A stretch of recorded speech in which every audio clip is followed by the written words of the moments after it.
শুভ দুপুর বন্ধুরা। আজ শনিবার, তাই নিরামিষ রান্নাবান্না হয়েছে। কি কি রান্না করলাম আজকে একটু তোমাদের সাথে শেয়ার করি। এখানে আছে মটর ডালের বড়া ভাজা, তারপরে আছে কাঁকরোল ভাজা, পটল ভাজা, তারপরে আছে ছোলা আলু দিয়ে মোচার ঘন্ট, তারপরে এপাশে রয়েছে ডাল।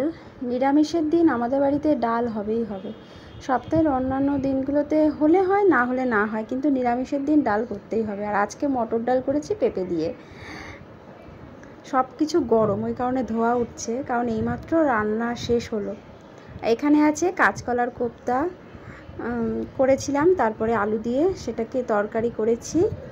এই কাঁচকলার কোপ্তাকারি মানে তরকারিটা আজকে আমি প্রথমবার করলাম, আগে কখনো করিনি। আর এটা হলো মটর ডালের বড়া, সেটাকে আলু দিয়ে আর একটা তরকারি করেছি। আজকে দু রকম একই টাইপের হয়ে গেছে তরকারি। আর এখানে আছে ভাত। কেমন লাগলো জানিও। টাটা।